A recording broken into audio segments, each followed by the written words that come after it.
First ever factory outlet Mukunda jewellery KPHB Kothapet Khammam Somajiguda Hanamkonda.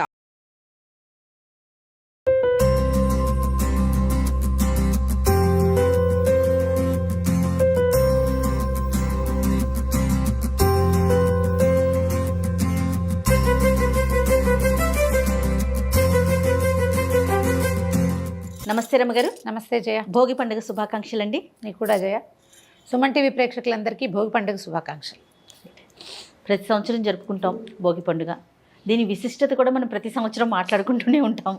కానీ పండుగ ఎప్పుడు కొత్తగానే ఉంటుంది, అంతే అనిపిస్తుంది కదండి. అదొకలాంటి ఉత్సాహం ముందుగానే ఒక 1 వీక్ బిఫోరే స్టార్ట్ అయిపోతుంది కదా రమ్మగారు. పండుగ పండుగ పండుగ ఇదే నాంతూ ఉంటుంది మన మాటల్లో కూడా. అంటే మిగిలిన పండుగలన్నీ ఓ వారం ముందు, దీనికి సంక్రాంతి మాత్రం నెల ముందు. అంతేనా? నెల పట్టినప్పటి నుంచి మొదలు కదా. అప్పటి నుంచి పండగ సంబరాలే కదా మనం చేసి. అవును.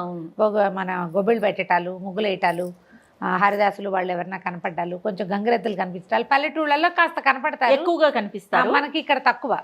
ఎక్కడైనా పోయేది గంగిరెద్దు సంవత్సరం అంతా కనపడుతుంది ఇప్పుడు. అవునవును. కానీ ఈ గొబ్బిళ్ళు పెట్టే ప్రక్రియ, తర్వాత ఏమో దేవాలయాల్లో తిరుపావై సేవాకాలం జరగటం, ధనుర్మాస సేవాకాలం విశేషంగా ఉంటాయి కదా విష్ణు. అవునవును. మంచి అంటే పండగ వాతావరణం ఒక నెల ముందే మొదలైపోతుంది. అవునవును. మరి ఈ పండుగ భోగి యొక్క విశిష్టత అండి చెప్తాం. ఉత్తరాయణం వస్తుంది, దక్షిణాయనం వెళ్ళిపోయి రేపు సూర్యుడు మకరంలోకి ప్రవేశిస్తాడు. మకర రాశిలోకి ప్రవేశించగానే మకర సంక్రాంతి జరగటం. సంక్రాంతి రోజు నుంచి మనకి ఉత్తరాయణ పుణ్యకాలం ప్రారంభం. అవును. దేవతల తాలూకు మెలకువ కాలం. ఈ 6 నెలలు నిద్రావస్థలో ఉన్న దేవతలు ఈ రోజున నిద్రలేస్తారు కాబట్టి ఇది అత్యంత పర్వదినంగా చెప్తాం. సంక్రాంతులన్నీ పర్వదినాలే. ప్రతి నెల సూర్యుడు రాశిలోకి మారుతూ ఉంటాడు. అన్ని సంక్రమణాల కంటే ఇది ఉత్కృష్టమైన సంక్రమణము. దీని ముందు రోజు కావటం ఒకటి. రెండోది ధనుర్మాసం మొదలవుతుంది, దీనికి నెల రోజుల ముందు. అప్పటి నుంచి స్వామివారిని రంగనాథుడిని సేవించినటువంటి గోదాదేవి ఈ భోగి రోజున స్వామివారు దిగొచ్చారని, ఆమె ఆయనలోకి లీనమైపోయి కైవల్యాన్ని పొందిందని చెప్తారు. భోగి రోజునే మన గోదా కళ్యాణం చేస్తారు దేవాలయాల్లో అన్నిట్లలో కూడా. రోజుకొక పాసురం చొప్పున చదివి భోగినాటి పాసురం రోజున భోగి పాసురం చదివిన తర్వాత ఆమెకి కళ్యాణం జరిపించారని, స్వామివారిలో ఆమె లీనమైపోయిందని, ఆమె కైవల్య భోగాన్ని పొందింది కాబట్టి ఈ రోజున ఆ భోగాల పండుగని జరుపుకుంటామని ఒక కథనం. రకరకాల కథనాలు ఉంటాయి పండుగల్లో. అయితే ఈ ప్రత్యేక కథనం ఏంటంటే, మనం ధనుర్మాసం చేసుకున్నాం, కనెక్టివిటీ ఉన్న కథనం కదా ఇది. ఈ నెల రోజులు మనం అందరం కూడా స్వామివారి కైంకర్యంలో ఉన్నాం. మనకి తెలిసినా తెలియకపోయినా, తిరుపావై రాకపోయినా ఏదో ఒక విష్ణు ఆలయం నుంచి దద్దోజనమో, చక్కెర పొంగులో, వెంపొంగులో పుచ్చుకునే ఉంటాం కదా.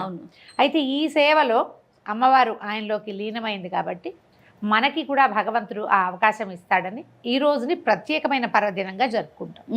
అయితే మన పంటల కాలము, తర్వాత ధాన్యాలు అవి ఇల్లు చేరుతాయి. ఈ ఇంతకుముందు ఉన్న కాలం అంతా కూడా మనకేమో చలికాలము, వర్షాకాలము, వానల వల్ల ఇబ్బందులు పడ్డవాళ్ళు, చలికాలంలో అనారోగ్యపు అవస్థల్లో ఉన్నవాళ్ళు, వీళ్ళందరికీ కూడా పైగా ఈ దేవతలు నిద్రాకాలం అవ్వటం వల్ల ఉపాసనలు సరిగ్గా కుదరక మనకి సంవత్సరంలో ఈ మొదటి కాలం కంటే రెండో కాలం అంటే దక్షిణాయనంలో మనం కొంచెం అవస్థలు పడే అవకాశం ఉంటుంది. మెలకుగా ఉండరు కదా, ప్రార్థన వెంటనే ఫలించదని. ఇప్పుడు ప్రార్థనలు ఫలించే కాలం రాబోతోంది. ఈ మొత్తం కష్టాలన్నీ మనం వదిలేసి ఈ కష్టాలన్నింటినీ అగ్నికి ఆహుతి చేసేసి రేపటి నుంచి మనం ఒక ప్రత్యేకమైన దినంలోకి ప్రవేశిస్తాము. సూర్యుడు వేడెక్కుతాడు, చలిబాధలు తగ్గిపోతాయి, పంటలకు మరింత ఉత్కృష్టమైన దశ వస్తుంది, భూమికి మంచి అంటే ఏమనాలి పండే రకపు అవకాశం లభిస్తుంది. ఇవన్నీ కారణాలతోటి మనం ఈ పండుగను జరుపుకుంటాం. అయితే ఈ భోగి పండుగ నాడు సాధారణంగా అన్ని ఊళ్ళల్లో చేసేది భోగి మంటలు వేయటం. ఈ ధనుర్మాసం రోజు నుంచి మనం నెలగంటు పెట్టినప్పటి నుంచి గొబ్బిళ్ళు పెడతాం. అవునండి. ఈ గొబ్బిళ్ళన్నీ ప్రతిరోజు పిడకలు కొడతారు. ఈ 30వ రోజైన ఈ భోగి నాడు ఏం చేస్తాం, మనం గొబ్బి పిడకలు దండలు గుచ్చి అగ్నిలో వేస్తారు. ఆవు పిడకలు, అందులో దానికి పెట్టినటువంటి గుమ్మడి పూలు, బంతి పువ్వులు, దాని మీద వేసిన బియ్యపిండి ముగ్గు, దానికి పెట్టిన పసుపు కుంకాలు మొత్తం ఆహుతవుతాయి ఆవు పిడకలతో పాటు. అంతే కదా జరిగేది. మామూలుగా ఇవి తీయం కదా, గొబ్బిళ్ళలో నుంచి పువ్వులు తీయరు, పువ్వులతో సహా పిడక చేసేస్తారు. అవన్నీ అగ్నికి ఆహుతవటం వల్ల గాలిలోకి ఒక ప్రత్యేకమైన ఔషధ గుణాలున్న పొగలు వెలువడతాయి. మనం అగ్నిని ఆరాధిస్తూ వాయువుని సేవిస్తున్నాం అన్నమాట. ఎంత విశేషమైనవి కదా కదండి. భారతీయ సాంప్రదాయాలన్నీ కూడా ఏదో ఒక ప్రత్యేకత కలిగినవే. ముఖ్యంగా ఇలాంటివి ఏంటంటే ఇప్పటిదాకా చలికాలం శ్వాసకోశ వ్యాధులతో బాధపడతాం. అవును. వాయువుని ప్యూరిఫై చేయటం ఇది ఒక ప్రక్రియగా చేస్తాం మనం. వీటిలో మన ఆరోగ్యానికి సంబంధించే ఉంటాయి కదా రమ్మగారు, ఇమిడి ఉంటాయి. 80% ఆరోగ్య రహస్యాలు, అవును. ఒక 20% సోషల్ కాజ్. ఈ భోగి మంటల దగ్గర పెద్ద చిన్న తేడా లేదు, అందరం చలిగాచుకుంటాం. కులమత విచక్షణ ఉండదు. అవును. పల్లెటూళ్ళల్లో కనపడదు. ఇప్పుడు మనం ఏం చేస్తున్నామంటే ఈ సిటీలలో వేయాలంటే రావి మేడి చెక్క అలాంటి రకాలు దొరకవు మనకి. ప్లైవుడ్ కూడా అంటిస్తారు, అవునండి. టైర్లు అంటించేది కూడా కనిపిస్తుంది, అటపెట్టెలు అంటించడము. ఆ పనులు చేయకుండా పల్లెటూళ్ళలో అయితే ఖచ్చితంగా ఒక వేప చెక్క, కొంచెం మామిడి చెక్కలు అలాంటివి వేస్తారు.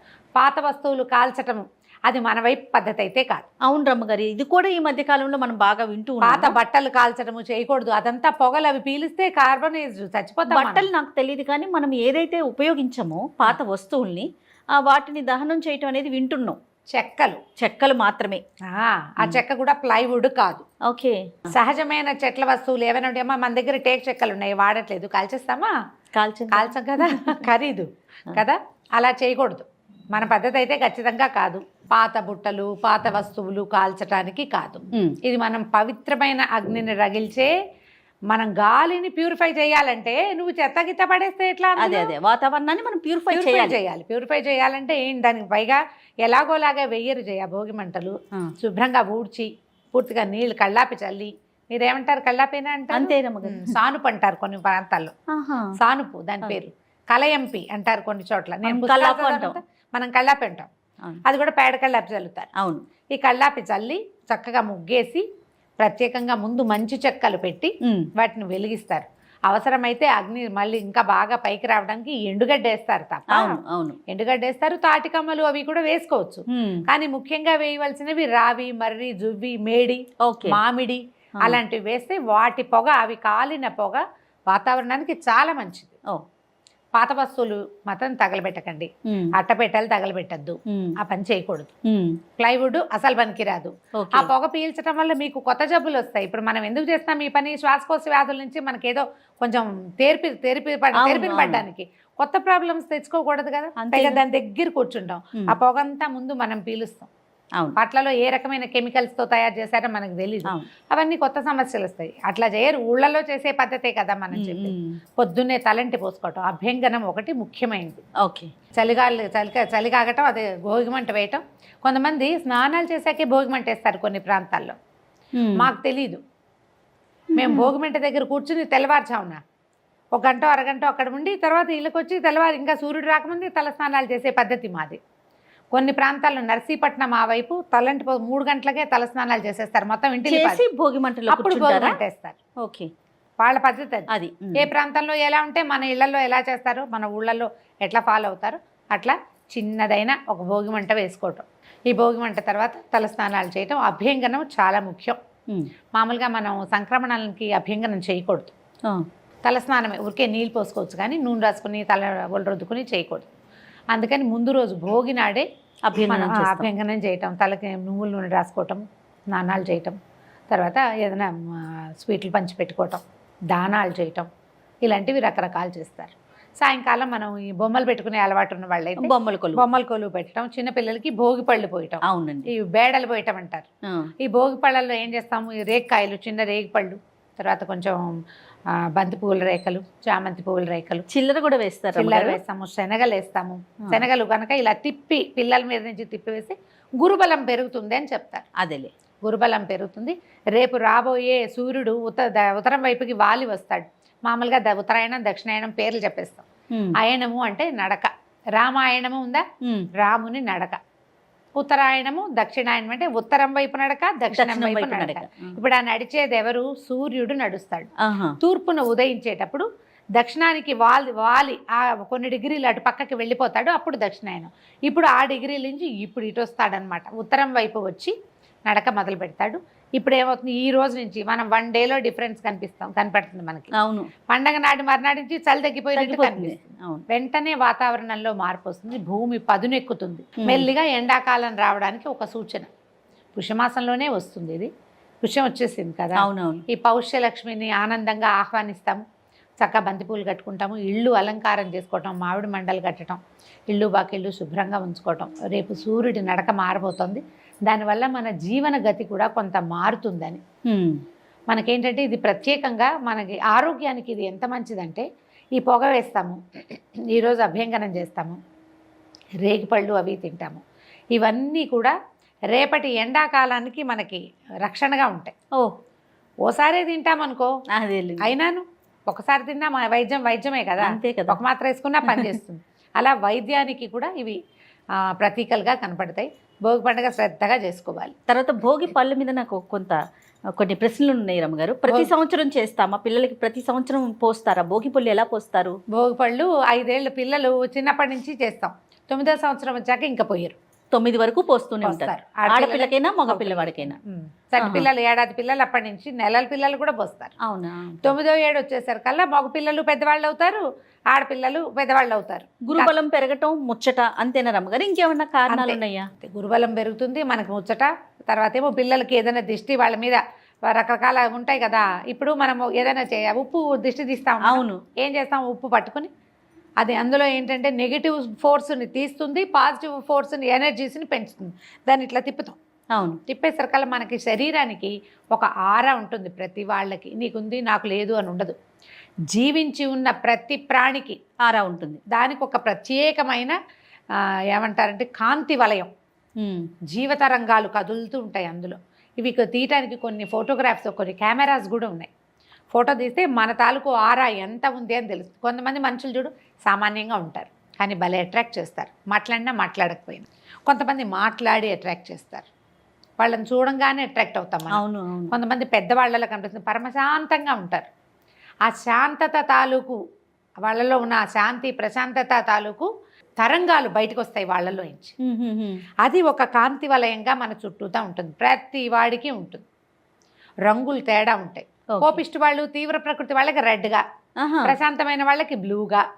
దానివల్ల అట్రాక్షన్. కొంతమంది భీషణంగా ఉన్న వాళ్ళని చూస్తేనే భయం వేస్తుంది, మనకు మాట్లాడే బుద్ధి కాదు. అవునవును. మనకు అట్లా అనిపిస్తుంటుంది. ఒకళ్ళని చూస్తే భలే ఇష్టంగా ఉంటుంది, ఒకళ్ళని చూస్తే ఏమిటో విసుగ్గా ఉంటుంది ముందే మనకి. అవునండి. దానికి కారణం ఈ ఆరానే. మనం ఏం చేస్తాము, ఇట్లా ఉప్పు తీసినప్పుడు ఆ ఆరాలో ఉన్న నెగిటివ్ ఎనర్జీని మనం తీసేస్తాం బయటికి. తీసేసరికి ఆరా పుల్ అవుతుంది. మనం ఎంతున్నా మన చుట్టూతా ఒక 2 లేయర్స్ ఉన్నాయనుకో, ఆ లేయర్స్ పెరుగుతాయి అన్నమాట. ఓకే. అందుకనే మన వాళ్ళు ఈ దిష్టి తీసే తతంగాన్ని చేస్తారు, ఎన్ని రకాల్లో తీస్తారు కదా. ఇప్పుడు మనం ఇలాగ శనగలతోటి, తర్వాత ఏమో ఈ రేగిపళ్ళతోటి తీసినప్పుడు పిల్లల తాలూకు ఆరా పుల్ అవుతుంది. వాళ్ళ మీద ఏదైనా చెడు ఎనర్జీస్, ఫోర్సెస్ వాళ్ళ మీద పడుతుంటే అవి తీసేస్తాం. ఇది ఒక పర్వదినము. పైగా అందరూ వచ్చి నలుగురు అందరూ తీస్తారు. ఎవరి చేత్తో తీస్తే ఏం తేడా ఉంటుందో తెలియదు. ప్రత్యేకించి పూజలు కానీ లేకపోతే వంటకాలు కానీ ఏమైనా చేసుకుంటామా రమ్మగారు? పండగ కోసం అరిసెలు చేసుకుంటాము. భోగినాడు ప్రత్యేక వంటలు కనపడవు చేయ, మామూలుగా అన్ని రకాల వంటలు చేసుకుంటాము. అరిసెలు చేసుకునేందుకు ముందు రోజు బొమ్మలు పెడతారు, బొమ్మల పేరెంటం చేస్తాము. పిల్లలకి బొమ్మలకి హారతిస్తాము, గౌరీ ఆరాధన చేస్తాము. 5 ఏళ్ళు వచ్చిన పిల్లలతోటి గౌరీదేవిని ప్రతిష్టాపన చేయించి, పెద్ద ప్రతిష్ఠ అంటే ఏమిటో విశేషంగా చేయక్కర్లా, ఆ గౌరీని ఇట్లా పొడుగ్గా చేస్తాము, లేదా ఇలా గుండ్రంగా చేస్తాము. మన ఇళ్లలో పద్ధతి ప్రకారం గౌరీదేవిని పెట్టి గౌరికి దండం పెట్టించటము, హారతి ఇప్పించటము. ఓకే. ఆరాధనా క్రమం నేర్పించటమే ఇది. అంతే. బొమ్మలు పెట్టి బొమ్మలకి ఎవ్రీ ఇయర్ ఇప్పుడు ఆట వస్తువులుగా అనిపించే బొమ్మల్ని ఆరాధించటం. ప్రపంచంలో ఏది వదిలేయాల్సిన వస్తువు కాదు, ప్రతిదీ ఉపయోగకరమే. ప్రతిదాన్ని దాన్ని గౌరవించాలి మనం. అది నేర్పించటము. ఈ చుట్టాల పక్కల పేరెంటం పిలుస్తాము, వచ్చిన వాళ్ళందరికీ వినయంగా కాళ్ళకి పసుపు రాయటం, బొట్టు పెట్టడం, తాంబూలం ఇవ్వటం, ఇవన్నీ ఏంటంటే ఇచ్చిపుచ్చుకునే ధోరణి నేర్పించడం. సోషలైజ్డ్ అవ్వటం, పిల్లలు నలుగురితోటి కలవటం. ఎవరింటికైనా వెళ్ళి పేరెంట్ అని పిలుచుకురావాలా, పిలవాలి. వచ్చిన వాళ్ళని కూర్చోబెట్టాలా, కాళ్ళకి పసుపు రాయాలి, బొట్టు పెట్టాలి, వరుసగా చేయవలసిన. ఇప్పుడు పిల్లలకు ఒక క్రమశిక్షణ వచ్చింది చూడు. వీటన్నిటి కోసమే ఇలాంటి పద్ధతుల్ని ప్రవేశపెట్టారు. సంతోషం రమ్మ గారు. మరొక్కసారి భోగి పండుగ శుభాకాంక్షలు. నమస్తే.